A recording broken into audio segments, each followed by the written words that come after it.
So I'm very privileged now to hand over to our third speaker, Ms. Jan Antony. Over to you, Jan. Hi, Vanessa. I picked up an enormous amount. Thank you, Ben and Marie. It was very helpful to me too. Funnily enough, I'm practicing a lot of that now, which I've sort of stumbled across. To give you a little bit of my background, I was diagnosed in 2008 with stage 3 ovarian cancer. And the first few days were horrific, but 5 days later I was on the operating table and the surgeon and team was superb. Someone's just revving their car outside my house at the moment, sorry. The treatment was the usual pattern. The operation was followed by chemo. And I was fortunate enough to be included in a trial for Avastin, which is now included in the PBS.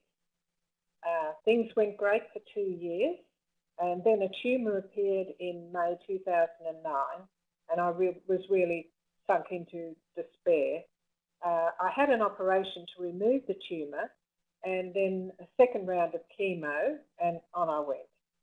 2 years later, again in May, another tumour appeared, this time sitting on the liver, which was really scary. And again, I had an operation to remove the tumour and a section of the liver, but this time no chemo, thank God. 18 months later, November 13, and yet another tumour, and I had my 4th operation to remove it, but again no chemo. I'm happy to say it's now 10 years since I was first diagnosed, and almost 5 years since the last recurrence. So you should never lose hope. I always told my divine surgeon I wanted to be one of the little fish that swam through the net. Line muted. Very well and happy. I've got usual joint problems typical of people of my vintage, but everything else seems so trivial in comparison. I've yet to meet a cancer patient who doesn't have some fear of the cancer returning. As is so often the case with ovarian cancer, I had very few and seemingly innocuous symptoms, and the diagnosis came as a huge shock. The boogeyman actually did jump out of the dark, and therefore I have no confidence that he won't do so again in the future. It wiped out all feelings of complacency and left my life on a knife edge. As my surgeon says, the sword of Damocles hangs permanently over your head. I'm a very glass half full sort of person, but the diagnosis took me to depths of fear and despair I'd never known. And believe me, there was a lot of weeping and wailing and gnashing of teeth. I've got no magic bullet for getting rid of the fear of recurrence and can only say what worked for me, in the hope that you might pick up 1 or 2 suggestions that you might find useful. After the initial operation, my surgeon gave me very good advice the day I left hospital. He said, "Jan, I know you're sore, but on the first day home, I want you to get dressed and go out your front door. You'll probably only make it to the house next door, but the day after you might go 2 houses down, and before you know it, you'll be walking round the block. The important thing is to get back out there and to stop thinking and feeling like a patient." I followed his advice, and my friend actually took me to coffee on the way home from the hospital, and it was marvellous just sitting amongst people, and I loved being part of life again, even though a tired and sore one. The overall aim for me is to live life as fully and as normally as possible, knowing that I have cancer rather than living my life as a cancer patient. It's very easy to become obsessed with the illness, and the fear then is always with you. I was on the operating table 5 days after being diagnosed, but funnily enough, I felt much better after the operation because the cancer was now defined and a plan could be made to get rid of it. I firmly believe knowledge is power, as it gives you a feeling of being in control, and this lessens the fear. I always go to my medical appointments armed with questions. It makes me feel more like a general marshalling the troops, rather than a victim being attacked by an invisible malignancy where the fear is ruling. Ovarian Cancer Australia is a fabulous source for reliable information. And I strongly recommend becoming very au fait with the website. And if you haven't already done so, get them to send you a copy of Resilience, their book for patients, which pretty much covers all the information you could need. And they also conduct information sessions where you can, for example, learn what is currently happening in research and treatment, which gives you hope for treatments in the future if your cancer does return. So make sure you get on their mailing list.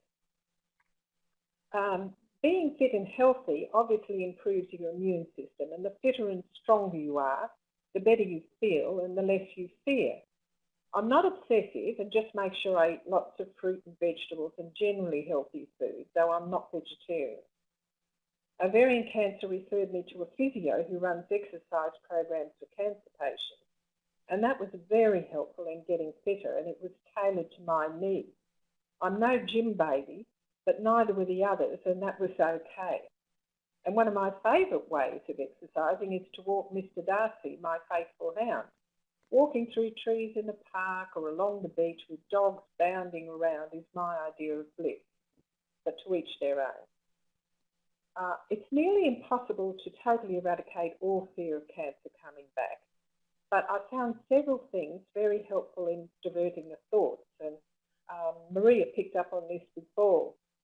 One is meditation, and it's very similar, in fact, to what she's saying, because I practice a very simple form where I sit quietly and slowly breathe in and out and concentrate on the breathing. And it's amazing how still you become. And when the thoughts come in, as they always do, I don't pretend they're not there. I just let them come in and let them slide across and out without thinking about them, a bit like the trains or the clouds. It does take practice, but it gets easier every time. There are many forms of meditation, and I suggest you find one that you feel comfortable with. I'm going to look up the site she gave us on the mindfulness. As I always say, yesterday is history, tomorrow is a mystery.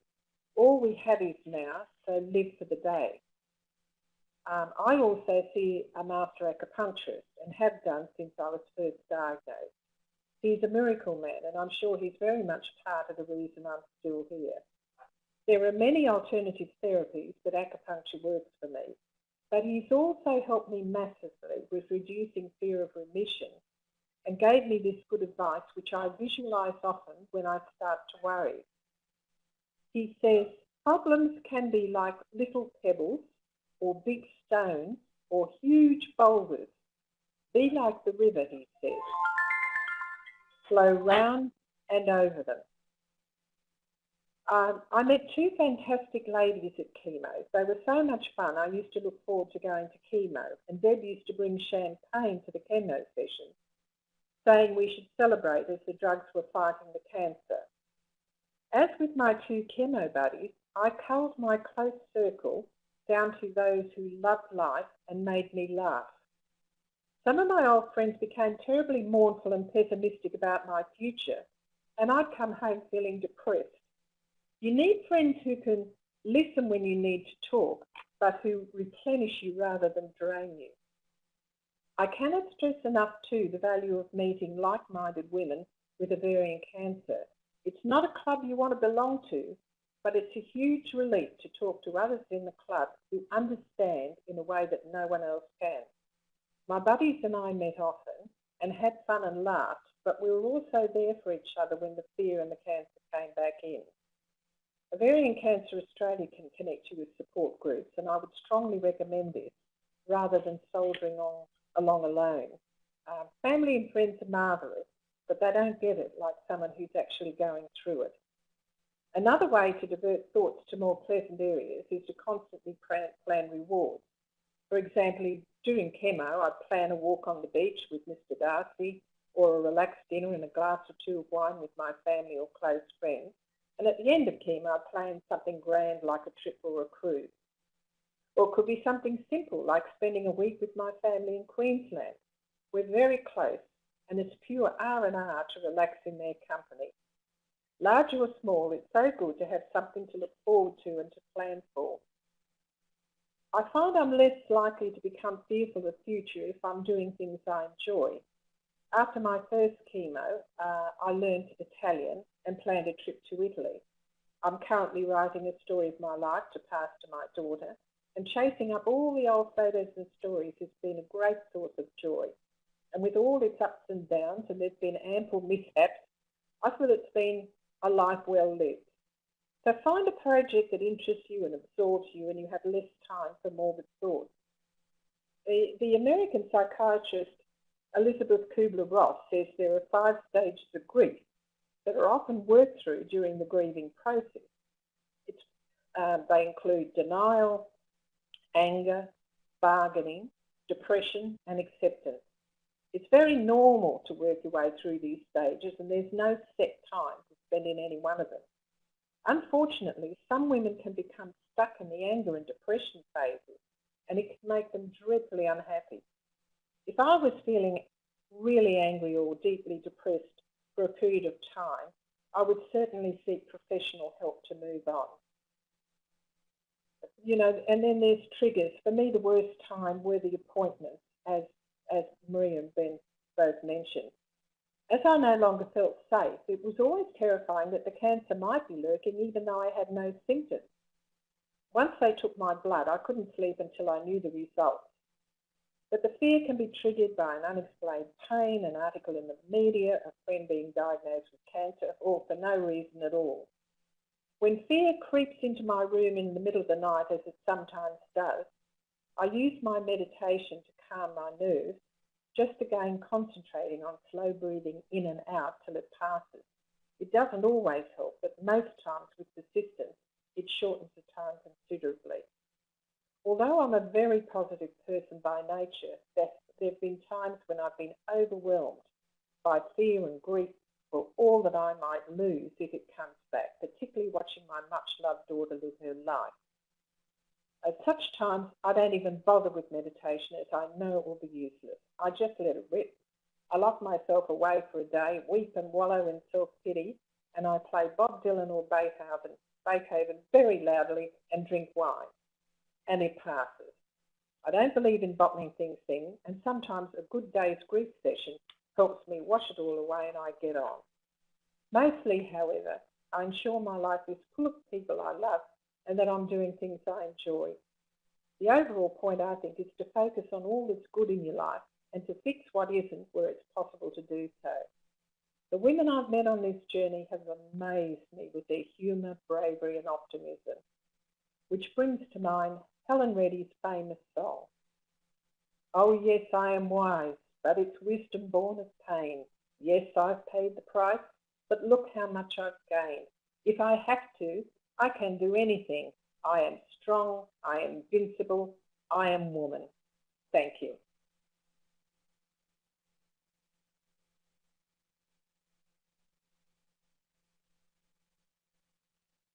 Well, thank you, Jan. What an incredible insight into your journey and your experience of living with ovarian cancer and your fear of recurrence. So thank you so much, just for being so open and honest about that. We've had quite a few questions come through, so I apologise if I'm not able to ask your particular question. But one is, what do you do to cope, anything specific that you do to cope in the lead up to checkups and receiving your test results? I always make sure I have something that I really like doing just before. Usually it's having dinner with 3 really close friends who I know will let me whinge for a minute and then say, time up, that's over, let's have a drink. And I just find it just gives me a chance to express a little bit, and then we can relax. And it's just with the laughter, it just goes away. But I know it's going to be difficult, and I've just accepted that I've got to get through those few days and move on after that. Nothing's perfect. Spot on. And do you believe that the worry gets less over time, as months pass and as years pass?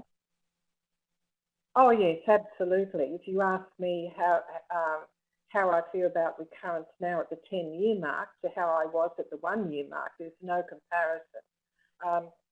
Yes, you do build, you personally, anyway, I can't speak for anybody else, but the fear has really gone down and down and down.